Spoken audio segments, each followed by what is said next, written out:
Hey, I'm the cat toy lady, and you are with me for another live.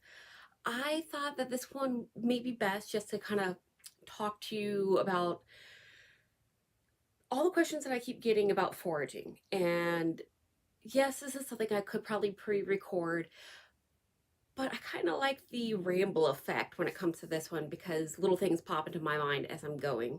So you all get to be part of my rambling. Congratulations. And let me get everything pulled up here myself. That way I can join you all and see the comments. And hopefully I have the volume turned off because I'm the queen of messing up the volume. So let's see. Then I have my notes. Yes, here we go. And yep, so we are live, and thank you again for joining me if you're watching the replay. I have done a lot recently on foraging between my YouTube shorts and just other toys that I've come up with, or easy things like the brown paper bag and play toys that are like the puzzle toys. And not everyone realizes all of those things that I've been talking about that make them have to kind of interact with their food or their treats is considered foraging. I've had quite a few people not understand really what foraging was. And basically, foraging is anything that makes them have to think and use their nose to try to get some type of reward, whether it be catnip or treats, their food. I know people that do foraging for every mealtime, and then I know people that just do it every once in a while for a treat. It just depends on how you want your cat to behave and interact with the items that are given to them. So let me kind of just do a little refresher for you, and thank you for joining me. I do see that we have a couple people in the room, so greatly appreciated. Um, Something so simple as the brown paper bag that I showed where you can stab holes in it and get them used to this idea of the paper ripping, and then soon you won't have to do the holes at all, and you just give them a little bit of food or treats in the brown paper bag. And of course that just it's a very simple and inexpensive foraging toy, and it gets them using their nose. They know that they can smell something through the paper. It has that need for killing and gutting that they can do with ripping it. My Cindy just loves to shred paper anyway, so Ellie gets the treats out, and then an hour or two later, Cindy walks by and starts just shredding the paper bag. That is the steps that we were at. And poor Charlie, he knows there's something in it. He just waits for Ellie to kill it, and then he eats what she drops out of it. That's kind of how my house goes. If you saw me, or can hear me dropping stuff, that Perini box that I got, the modular cat toys, I took it. It was so sturdy. And you may have seen on my Instagram, just the lid is Cindy's thing to sleep in right now. She's one of those cats that really has to ooze off of whatever she's on, so she doesn't like high walls of anything. This is perfect for her. So without the lid, I drop another cat toy. These cool, instead of packing bubble, it says biodegradable, compostable, no chemical, okay, paper that it's in little triangles, if you can kind of see here. It came in, and if you can hear the kitten, Ellie does not like being on the other side of the door from me. It came in a shop fund, which is like this fundraiser that the kids do, where you can get cookies and shirts and baking stuff, and you name it is probably on there. Candies and wrapping paper. Remember the wrapping paper? I think we all remember the wrapping paper for our own school fundraisers. But this was the packing supply that was in when I bought mixing bowls, of course, from there. So I thought this would be really cool since it said it was safe. This is what it looks like when it opens up, just flat. But I shoved a whole bunch of it not the whole box because there's a lot of it, but a good amount into the Purini box, which is really sturdy. And I just drop some treats in and kind of swish my hands around so it all kind of falls to the bottom or close to the bottom. And the cats go rooting through. Of all the cats that come out to the living room, since I have the one that hides under the bed for most of his life, unfortunately, they have all taken a turn. So everything from the two 10-month, well, yeah, I think they're still 10 months old, kittens to the 3-year-old to the 16-year-old. They have all taken a turn of sniffing and rooting through the box and finding goodies. It's a big hit, and I am periodically, every couple of days, I bring it out and put it up. I put the lid back on it and just put it in the closet. I try to remember to rotate through cat toys. I'm guilty, like everyone else, of just having the box to the side that they need to, like, we can pull toys out of or they pull toys out of. But I also have a box that's in the closet so I can switch out cat toys. So it's, you know, like a toddler at Christmas, ooh, brand new toy, even though they played with it 1,000 times. It's just that it's new again. It's kind of like when you pull out everything from underneath the stove. They're all brand new toys. Or the couch or the refrigerator. The washer and dryer. I think they go everywhere. But I do think at remembering to switch them out more often. I've heard some people say every week you should switch them, every month, every 2 weeks. It's what you'd like to do. Me, it kind of goes about every couple months, except for this. My kids keep wanting to give them treats in it, so that's helping refresh. So yeah.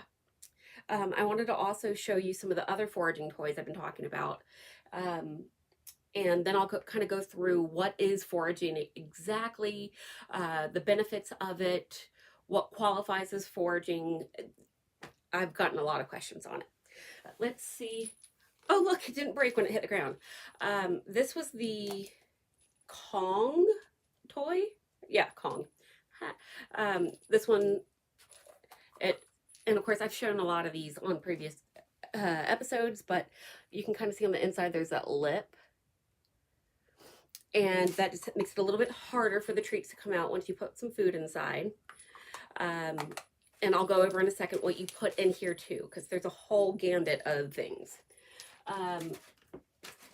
Here's another one. I think the pink ball one that I have from Whiska Cities is actually somewhere under the couch, maybe. I haven't seen it in a few days. But this one holds catnip up top and is a Weeble Wobble. Charlie likes this one. He does tend to chew on the head. It's soft rubber. So far, he hasn't really put a dent in it, but Charlie's special. And then, I already lost one of these too, I think. Oh, there it is. My least favorite, the cat's least favorite. These guys, if I remember right, they were like $5.99 for the 3 of them. Before I got a chance to cut the tail off, they ate the tail off. It did come back up, so I know it didn't become a foreign body. But again, I told myself I was going to cut the tails off before I actually gave it to them. And they got the green one because I had all my toys in a pile and it still had treats in it. And yeah, they took care of the trimming. These have been put away. They could care less about this toy. I put treats in here and they do not care whatsoever. It's the nature of the beast. You know, you give a cat a treat or a toy and they may or may not like it. That's why I like inexpensive things. Because you just never know. Every cat's a little different. And who all is joining me today? Hello, Ninja Mama, and hello, Skit. Thank you for joining me. Ooh, coconut water. So yeah, I just wanted to go over the most common questions that I've been getting between emails and Instagram and Facebook and YouTube. So I just kind of put them all together. And again, I did mention foraging is just making them use their brain to find food or a cat stimulant of some sort, like catnip, silvervine, lemongrass, lemon balm, those type of things, Canadian honeysuckle root. I can go on and on. But so yeah, the point of it is making them use their nose to wake up the olfactory sense in their brain. Um, that has actually been proven to keep away uh, dementia in humans using different parts of your brain, but they're also linking it to pets, specifically cats, because being an indoor cat is kind of like being in jail. They never get to leave the four walls of the house. They are permanently inside and they get to see the outside, but not partake in going out there and hunting and doing cat things. Unless you are like me and had the cat doors that sometimes let in different creatures, and then your cats still get to hunt and eat their share of little spiders and stuff like that. I can't wait to not be in a heavily wooded neighborhood soon, but off topic. So using their brain is a very, very good thing. Using their nose to awaken different parts of the brain, again, good thing. In the veterinary field, we are seeing a lot of dementia in pets, more cats than dogs. And it's as they get older, things like walking around and meowing, but not like the "where are you" meow that some cats do, but more the "I'm lost in my own house" type meow. Just even if you call to them, they don't stop. They just seem a little off. Um, or if you find them just sitting in a room staring at nothing, specifically walls, or if they have their face right up against the wall. That is very common when we see dementia cases. It can come and go. It doesn't have to, they don't just click one day and they're just dementia and, off in another world. It comes and goes, just like with human Alzheimer's. It's something that does build up gradually. There are foods now that are supposed to be able to help with dementia or slow it down. But the most important thing is getting them using their brain and their olfactory senses with sniffing and tasting and I guess thinking outside the box, the litter box. Bad joke, I know. Can't help it. Let's see. And hello, Alan. Thank you for joining me too. Is one person asked me, is a puzzle toy considered a foraging toy? And yes, all puzzle toys are foraging toys. Just because it makes them use their brain. Foraging can be more like the brown paper bag, yes. There are fake mice out there, better ones than what I showed you a minute ago. Anything, again, that can help simulate that part of the brain is considered a foraging toy. And what do you put in the foraging toy? And again, I mentioned doing catnip or cat alternatives or alternatives to catnip. You can do treats and food. I've seen people do raw diets in there. Even something as simple as the brown paper bags open, like bigger bags even, that they can crawl into, and giving them those in certain places of the house that they know that they can go find the big open bags. And then it also keeps the raw diet contained. A lot of ferret people do that too. For those of you that feed raw diet. Not saying that I'm an advocate for it. I am an advocate for well-rounded foods, not just straight meat, by the way. They do need supplements if you're doing just meats. The vet tech in me, I can't help it. Let's see. Oh, look, I'm being spammed. Oh, I've made it big enough that I'm getting spammed. You can't see it right now, but apparently there's an online take your clothes off person that is saying that you should come and join her on her stuff. Oh, look, you might be able to see it. Let's see if I can ban this person. I might need some moderators one day. Apparently I have made it to the point of being spammed by random robots. It's there. I've made it. Yes, I've been hanging out with my husband for too long with the bad jokes. Thank you, Mr. Abnormal the Clown, for joining me. I keep telling him that that you, as an abnormal the clown, are just mean to the boys. You're nice to me usually. Uh, and he doesn't understand why. But yes, troll alert is very, very right. Um, I'd like to say, though, my husband's bad jokes mainly came from me, or fairly equal. We used to, like, when we first started dating, I would call him my dork match because we are off in the brain, but in the same wavelength. Let's see. Okay, I think I got the troll taken care of. Um, oh, I know who to make a moderator. Oh my gosh. Okay, Abnormal the Clown. You're my new moderator. You don't have to keep adding your own wrench now. um, but back on to foraging, because we know I get off topic easily. Um, so yeah, any type of food, anything that can be edible or um, enhance a kitty with like catnip and silvervine again is what you can put in there. Some people do complain that their cats can't figure out the foraging toys, and I think it's because they're starting it too hard. They're either buying really complicated ones that have a lot of things that have to move. Maybe their cat has never done a foraging toy, or they're not putting the right motivator inside for the cat to get to. Your cat may not like catnip, and you're putting catnip in the toy and thinking that's going to make them want to roll around on it and move it and shift pieces so they can get to the catnip easier. Um, in my experience, I'd say the treats are the best way to start. They're used to their food. It's nothing extraordinary if it's a dry food. And it is a good way to get dry food in moderation. Treats are kind of like us eating a Snickers. They're higher calorie. That's why they taste so good.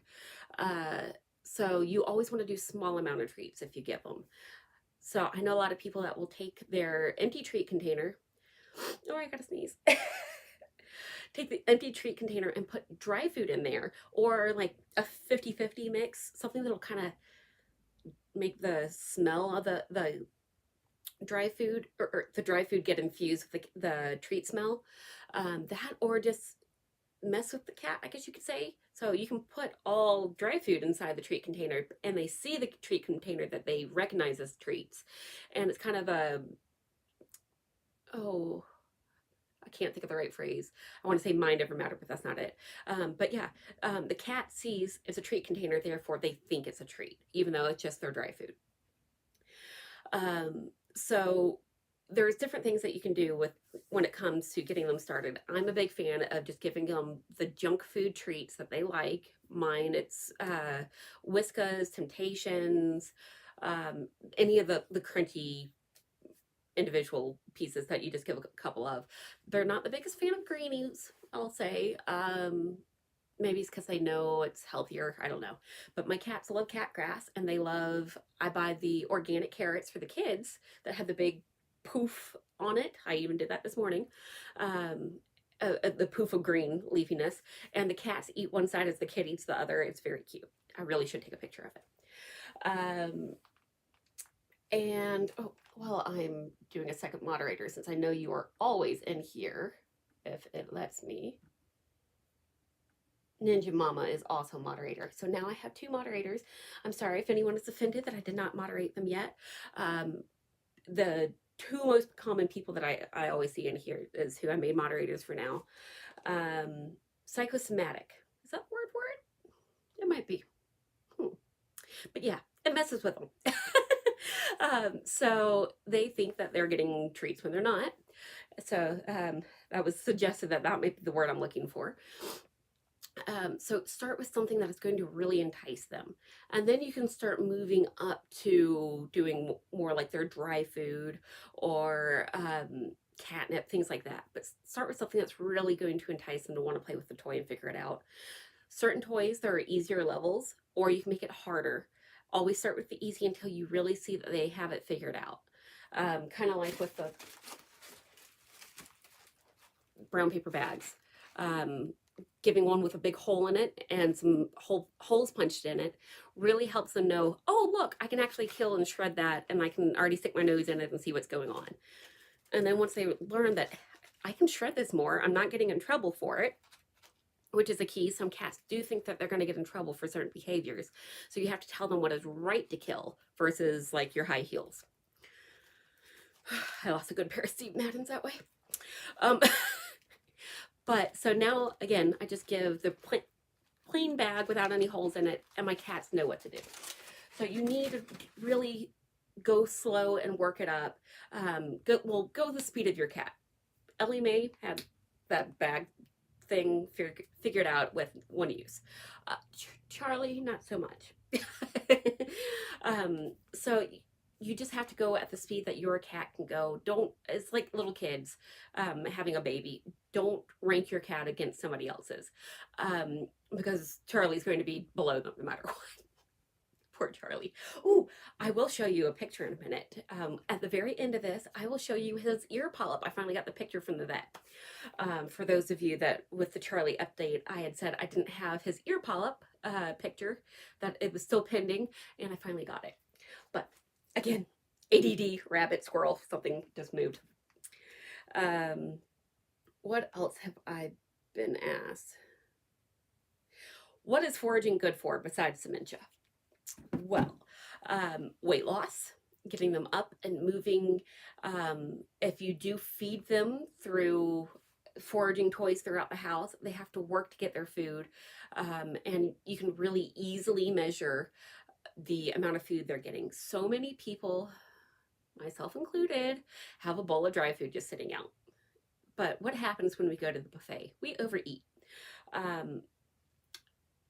had to do it for a long time because I had a cat that if she went too long without eating, she vomited, and she couldn't have wet food. Again, vomited. She was special. She got all the tests done, could never figure out why. Specialists were clueless. But because of her, the other cats got used to having dry food out all the time. I still feed wet food twice a day. So it does, them getting full on the wet food limits how much they eat of the dry food, luckily. So they're no one is obese. Cindy's a little fluffy, just a little, but she's, again, built like Andre the Giant. That's who I always compare her to. So she's just a little bit bigger boned. And poor Charlie, he is going to be the fat cat. I already know. We've seen the x-rays. We've seen all the extra fat paddings that he has in places that normal house cats don't have fat paddings, especially at 10 months old. So he'll be my challenge. But really, as a vet tech, I have never seen a cat that does get wet food as the majority of their food. And then I do have I have had a few clients that do foraging just for the dry food. Specifically at night, they leave it out. That way the cats leave them alone. I have more than one client that does this, and their cats are not overweight. So you can give dry food crunchies in moderation. Just really measure how much you're doing, especially if you're doing the foraging toys, you can measure versus the grazing bowl. What else did I have down? Yeah, weight loss and brain stimulation. Those are the main goals. What age can you start doing it? Any age. They can be, my 16-year-old cat, even if she had never done it before, she could do foraging. Or the kittens, of course, they're already doing it, as I've mentioned. The 16-year-old kitty, she is a big fan. She doesn't like this type of foraging toy, but the box, where in the past I put tissue paper in the box, shredded paper, the confetti crap that you get in some packaging, like the little crinkle stuff. I've used all that for her to have to forage through. That's her favorite. That's how her brain works. And she's 16 and doing great. So it's helping, I'm hoping. Even though my husband was out of town for almost 2 weeks and she didn't talk to me one time. This cat is a nonstop. You make eye contact and she meows at you. 2 weeks, 13 days. Nothing, nada. She didn't sleep on the bed next to me. 14 years she has slept between my husband and I. She was always sleeping on his arm before I came along, and she changed arms, and moved in between us, and she's always the blocker in between my husband and I. But she sleeps on my pillow and up against me. But he leaves and she won't have anything to do with me. She slept on the beanbags. I don't get it. And so yeah, any age, and how often do you give it? Again, that's up to you. If you want to feed with it and do it as meals twice a day or only at night, that way your cat leaves you alone and just gets some crunchies here and there, you can definitely do that.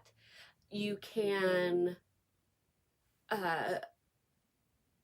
just do it as treats once a week, once a month. It's really as you want to do it. I do encourage playtime at least once a day. Sometimes we get busy in life, I get it. I guess the experts are saying 2 5-minute spats of playing, like interactive with your pet, cat specifically, twice a day can keep away a whole lot of things. Again, the dementia, if they have bladder issues, it can actually help calm down bladder inflammation. Cystitis, that is the only known true helpful cure. It's not really a cure, it just calms it down, of cystitis in cats. Yes, there are some inflammation medications that can kind of help, but the real odd thing is playtime is what works the best. But they say 2 5-minute spats, or yeah, 2 5-minute spats a day spread out, and like one in the morning, one at night, is what's best. So really trying to encourage yourself to interact with your pets more and do these little things will lead to a better quality of life for you and for them. But let's be honest, real life happens. We forget certain things. We can be really good for a month and then skip a couple days. It happens. Or skip a few days. Luckily, I have kids that like to play with the cats, so it's not all on me. And my kids are getting to the age, they're 7 and 10. My daughter, 10. Many of you have seen her in my lives driving me nuts. She's all about the kittens and the cats in general. So, and let's see. Did I say Nug was a little fluffy? No. Well, maybe. He just has an itty bitty amount. You can still see outlines of a 6-pack there. I'm a lot of it fluffy. I am who I am. And basically, my body type is the type that Cindy has. If I were just like 6'4". Imagine me Adam Brown's height, if you know who he is, and this fluffiness. That is Cindy. And she and I both understand that we were given our body. We're not able to change it. We're going with it. What else do we have? Hello, Miss Ginger. Thank you for joining me. And of course, I'm in the cold garage and my nose is running. So forgive me if I sound snotty. So really, if you have any other questions about foraging, I try to like hit everything that was even mentioned to me in any type of comment. But yeah, try to maybe set a reminder in your phone to do it once a week. And then maybe after a month, do it twice a week. Do little things to just start increasing it yourself, or playtime, any of those things, to really start interacting with your cat more. Yes, after a long day of work, it is easy to come home and just get comforted by them, but some type of interaction will benefit both of you. And then, I'm trying to think if there was any, oh, I was going to show you the ear palette picture.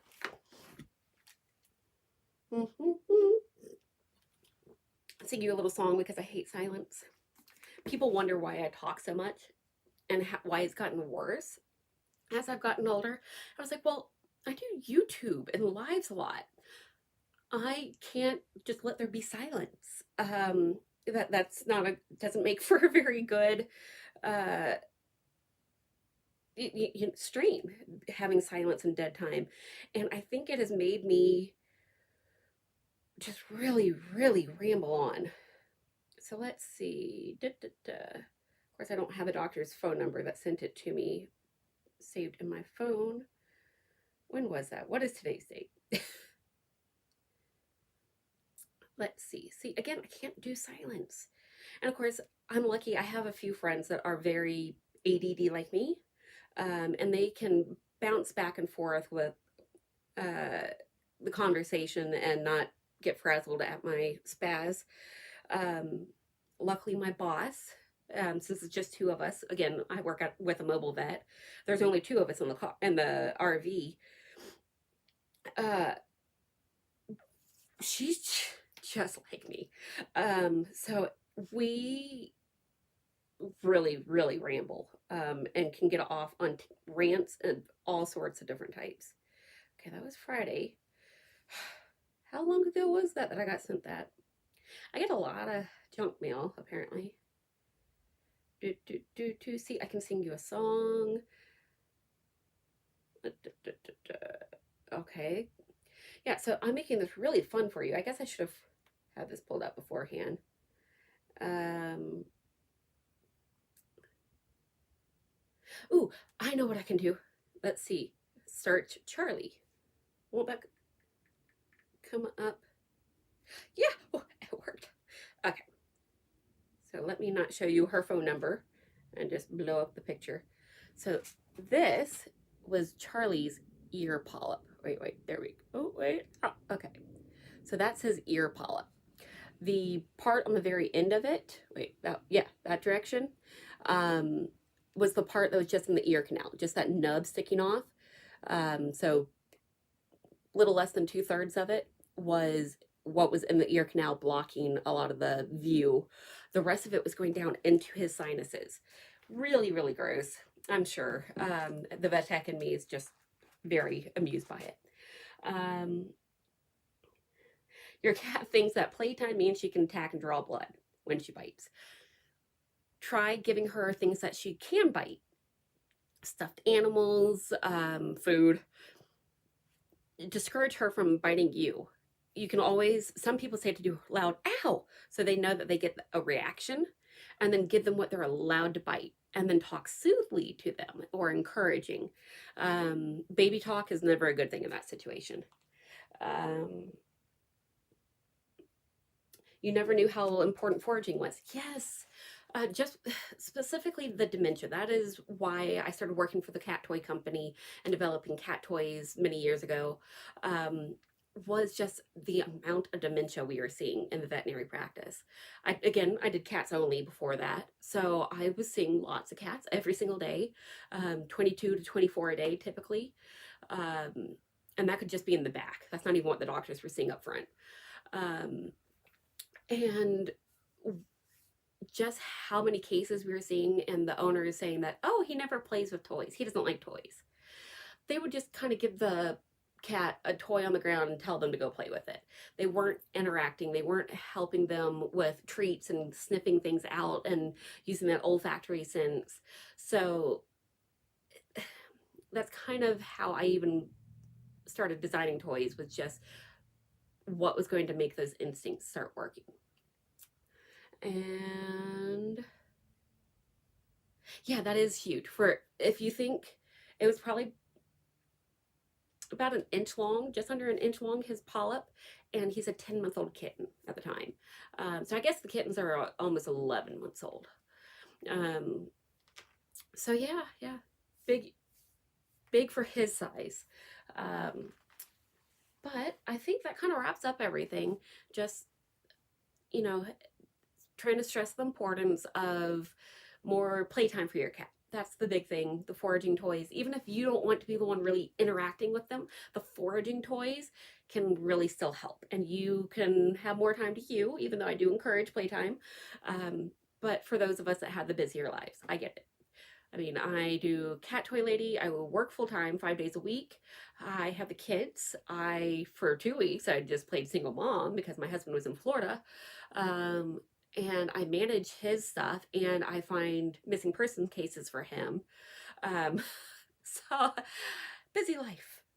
But okay, you're a rambler. Oh, hi, Miss Sue. Yes, and have ADD and Fluffy. See, that's why we all get along. But thank you again. I'm sorry, Sue, that you're just now joining. Maybe you can rewatch. And if you have any questions about specific toys, let me know. Again, if you saw my last week's video, that was also a live. Sorry to do 2 lives back to back. Or actually 3, because I did Charlie's. Oof. Usually I try to go back and forth, but it is what it is. So the Purini is still doing really well. My 17.5 pounder was all over that thing, and it was sturdy. I was kind of shocked. But I did have both of the kittens sitting on it. They're 9 pounds apiece. They were sitting on the same panel, so 18 pounds in one spot. So I'm really thrilled. And March 1st, I found out, is when they're launching on Indiegogo. And of course, if you want to get one of those Purini modular units, God, I can't even think right now, definitely do it March 1st. Because again, the more people go on the first day of a campaign, the more that Indiegogo puts them to the front of their pages. And if you're wondering how to spell Purini, this is what the size that the 15 panel piece came in. And I will be buying myself a jumbo one. It's my Valentine's present to myself, and now my husband doesn't have to buy anything because I'm using all the money. But thank you again for joining me, and I'm going to sign off. Oh, wait, fostering a 10-year-old male that doesn't play. He just watches the girls play. The trick for those type of kitties is finding out what they like. My guy that hides underneath the bed, he liked lasers. The laser pointer, the catch is, of course, using a treat at the end, in the laser pointer, resting on a treat that you just put on the floor. That way they get to catch and eat the red dot. But yeah, it just takes the right type of toy to get a cat enticed. Tissue paper wadded up on the floor or in a box. You know, this type of foraging where you have to put the treats underneath the tissue paper or crumpled paper or anything like that. Wand toys, when you do wand toys, don't do feather wand. Well, some cats like feathers, but most cats, the instinct is to just rip the feathers out, spit out the feathers, and keep going for eating the guts. So I like, let's see if I have one in here. I might. Well, I think I took them all upstairs. As I look around. The Bird Company, you can get them at PetSmart. Their interchangeable wand attachments are great. They have this weird little rubbery texture, but they're like a soft rubber, like fluffy, like fur. That drives Ellie Mae nuts. She growls, she won't let go. You can pick up the wand and she's just dangling while growling. You just have to kind of try and see what different toys work. Try catnip and silvervine, lemongrass, just all the different catnip alternatives. You can look them up. There's also a company called Meowawana that again is at PetSmart. They have a variety of catnip by itself, catnip with silvervine. If you do silvervine sticks, don't expect them to work. There's not a lot of the cat attractant in the sticks. It's more in the powdered form of the fruit gall, by the way. I know I've done a video in the past on cat attractants, but do I need to do a new one with more information than what's been out before, or a live where I just kind of talk about them? Just if y'all think that it might be something you'd be interested in, let me know. I'm always trying to think of new things for you. Next week will be a toy of some sort, I promise. Again, busy mom. I'm just trying to get my videos out once a week and educate you and go between my vet tech mode and my cat toy designer mode and my Charlie mode. But yes, so thank you for joining me. And hi, Sean, and bye, Sean. I see you just joined too. Those of you that also joined, because I know there's quite a few of you in here that normally do the Deep Talks podcast at night. It will not be on tonight because it's Super Bowl Sunday. So most likely tomorrow night, Monday night, you will see it. And of course, I'm the behind the scenes for that, if you didn't know. Yes, so thank you again for joining me. Greatly appreciated. Talk to you guys later.